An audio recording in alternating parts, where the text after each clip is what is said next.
একবার এক দরিদ্র লোক একজন বৌদ্ধ ভিক্ষুকের কাছে গিয়েছিল আর বলে, গুরু, আমি আমার অভ্যাস নিয়ে খুব কষ্টে আছি। আমি অনেক কিছু করতে চাই, কিন্তু কিছুই করতে পারি না। আমি সাফল্যের উচ্চতা স্পর্শ করতে চাই, কিন্তু আমার অভ্যাস দ্বারা সীমাবদ্ধ।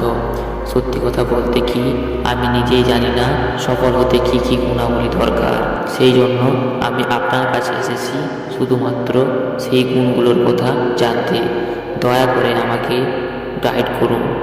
বৌদ্ধ সন্ন্যাসী বলেছিলেন যে আমরা যেমন খারাপ অভ্যাস গ্রহণ করতে বাধ্য হই, তেমনই আমরাও ভালো অভ্যাস গ্রহণ করব। তাই আমরাও ভালো অভ্যাসের দ্বারা আবদ্ধ হব এবং ভালো অভ্যাসে আমাদের জীবনে অনেক কিছু অর্জন করতেও সাহায্য করবে। আজ আমি আপনাদের এমন 15টি সফল অভ্যাস সম্পর্কে বলবো, যা আপনাকে সফল করতে পারে।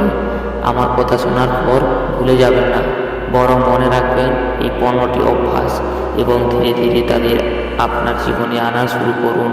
কারণ এই অভ্যাসগুলি আপনাকে শুধু সফলতাই এনে দেবে না, আপনাকে এমন একজন ভালো মানুষ করে তুলবে যাকে দেখলে মানুষ বলবে, আমি এমন হতে চাই। আমাদের প্রথম অভ্যাসটি হলো ভোরে ঘুম থেকে ওঠা। পৃথিবীতে যদি একটি সবচেয়ে সফল এবং সেরা অভ্যাস থাকে যা প্রতিটি সফল ব্যক্তি গ্রহণ করে, তবে তা হলো সকালে ঘুম থেকে উঠে অলসতা ত্যাগ করা। আপনি যদি দিনের প্রথম আলোর আগে ঘুম থেকে উঠে আপনার কাজ শুরু করেন, তবে আপনি আপনার দিনটিকে আরও সুন্দর করে তুলবেন।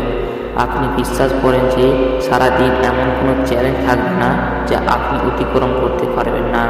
সকালে আপনি যেভাবে ঘুম থেকে ওঠেন তা থেকে বোঝা যায় আপনার ইচ্ছাশক্তি কতটা, আপনার লক্ষ্য অর্জন করা আপনার কাছে কতটা গুরুত্বপূর্ণ।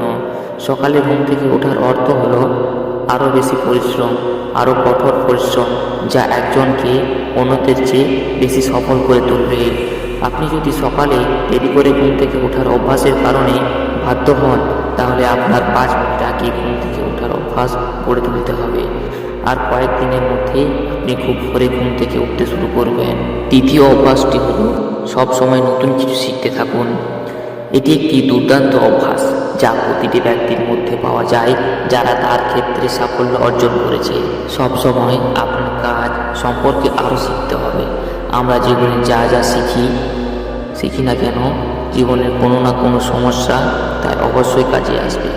সফল ব্যক্তিরা তাদের স্বপ্ন পূরণের জন্য বিভিন্ন পদ্ধতি ব্যবহার করেন। তাদের স্বপ্নের সাথে সম্পর্কিত সব কিছু জানতে চান, যাতে তাদের স্বপ্ন পূরণ করা সহজ হয়। এমনকি যদি শুধুমাত্র একটি লাইন হয়, জীবনে শিখুন, কিন্তু যদি সবসময় নতুন কিছু শিখুন। পৃথিবীতে জ্ঞানের অভাব নেই, তবে যে ক্ষেত্রে আপনি সাফল্য চান সেই ক্ষেত্রে জ্ঞান অর্জন জন্য সর্বদা উদ্যোগী থাকুন। আপনি এমন কিছু শিখতে পারেন যা আপনাকে আপনার চিন্তার চেয়ে বেশি অর্জন করতে দেয়। তাই এর জন্য আপনাকে সবসময় ছোটবেলায় শিখতে হবে। তৃতীয় অভ্যাস হলো কম কথা বলা আর বেশি শোনা। আমাদের দুটি কান এবং একটি মুখ রয়েছে, যা দিয়ে আমরা বেশিরভাগই শুনি এবং অর্ধেক কথা বলি। শ্রোতারা কখনো ক্ষতিগ্রস্ত হন না এবং সর্বদা নতুন কিছু শিখতে পারেন। কম কথা বলা মানে কম শক্তি নষ্ট করা। মানুষের সাথে খুব বেশি আসক্ত হবেন না এবং কারো সামনে নরম হবেন না। কারো সাথে অযথা তর্ক করবেন না, কারণ যারা কম কথা বলে তারাই বেশি উপকারী। যে ব্যক্তি কথা বলে তার গভীরভাবে চিন্তা করার ক্ষমতা বেশি থাকে। যখন একজন মানুষ কম কথা বলে, তখন সে তার অন্তরের সাথে সংযুক্ত থাকে। তাদের অভ্যন্তরীণ চিন্তা এত শক্তিশালী যে তারা যে কোনো সাফল্যকে তাদের হাঁটুতে নামিয়ে আনতে পারে। চতুর্থ অভ্যাসটি হলো ভিন্ন মত পোষণ করা এবং অন্যকে না বলতে শেখা। আমরা পুতুল নই যারা লোকে যা বলে তাকে হ্যাঁ বলে থাকি। আপনি একজন ভিন্ন ব্যক্তি এবং আপনার স্বপ্ন বিভিন্ন। আপনার নীতিও ভিন্ন হবে। আপনার গন্তব্য ভিন্ন হলে আপনার পথও ভিন্ন হবে। এবং যদি আপনি কিছু পছন্দ না করেন, তবে এর অর্থ এই নয় যে যদি একটি পদ্ধতিতে অন্যদের জন্য কাজ করে তবে এটি আপনার জন্য কাজ করে না। আপনি যদি অন্য কারো পদ্ধতিতে ব্যবহার করেন, তবে আপনি অনুস্পর্মত হবেন। আপনি এই বিশ্বের সবচেয়ে অনন্য ব্যক্তি এবং আপনার মতো আর কেউ নেই। তাই আজ আপনার একমত হওয়ার সম্পূর্ণ অধিকার রয়েছে। এবং আপনার মতামত প্রকাশের সম্পূর্ণ অধিকার রয়েছে এবং আপনাকে এমন সব কিছুকে না বলতে হবে না যে আপনার লক্ষ্যের জন্য সঠিক নয়। আপনি যদি আপনার বন্ধুদের সাথে আড্ডা দিতে না চান তবে তাদের না বলতে শিখুন। আপনি যদি কৃষক না হয়ে ব্যবসায়ী হতে চান তবে আপনার পরিবারকে বলুন যে আপনি একজন ব্যবসায়ী হতে চান, কৃষক নয়। জবরদস্তি দীর্ঘস্থায়ী হয় না এবং আমরা এর থেকে কিছু পাই না। যেখানে প্রয়োজন সেখানে না বলতে শিখুন, কারণ প্রত্যাখ্যান করে অন্যের চোখে খারাপ হওয়া যায় কিন্তু নিজের চোখে কখনো খারাপ হওয়া যায় না।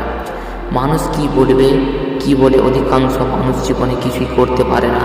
ব্যর্থ হলে মানুষ কি বলবে তাই তো বেশিরভাগ মানুষ নিজের জন্য নয় অন্যের জন্য জীবনযাপন করে। জীবনের সবচেয়ে বড় ঝুঁকি কোনো ঝুঁকি না নেওয়া। আপনি যদি সঠিকভাবে ঝুঁকি না নেন তাহলে আপনি আপনার জীবনকে ঝুঁকির মধ্যে ফেলছেন। তাই আপনি আপনার জীবন নষ্ট করে এক জায়গায় থাকার ঝুঁকি নিয়ে দৌড়াচ্ছেন। সঠিক জিনিসের জন্য ঝুঁকি নেওয়ার ভয়কে ছেড়ে দিন এবং লোকেরা কি বলবে সেই ভয়কে ছেড়ে দিন। লোকেরা হাসবে এবং আমার সময় এবং অর্থ নষ্ট হবে। একজন মানুষের জীবন থেকে মৃত্যু পর্যন্ত মাত্র 3টি জিনিস প্রয়োজন: খাবার, কাপড় ও ঘর। আর এটা অর্জন করা কোনো কঠিন কাজ নয়। তাছাড়া মানুষের জীবন থেকে কিছু হারিয়ে গেলেও বেঁচে থাকা সহজ, কিন্তু আপনার লক্ষ্য শুধু মৃত্যুর দরজার নিরাপদে পৌঁছতে নয়। একজন যোদ্ধার মতো একজনকে প্রতিষ্ঠিত চ্যালেঞ্জেরগুলো কামড়াতে হবে, ঝুঁকি নিতে হবে, বিজয়ীর মুকুট পড়তে হবে, মৃত্যুর দ্বার প্রান্তে পৌঁছতে হবে। সঠিক জিনিসের জন্য ঝুঁকি অবশ্যই নিতে হবে, তাই ঝুঁকি নিতে শিখুন। ঝুঁকি নেওয়ার জন্য আপনি কখনোই অনুশোচনা করবেন না, কিন্তু আপনি যদি সঠিক ঝুঁকি না নেন তাহলে আপনার কল্পনার চেয়েও বেশি অনুশোচনা হবে।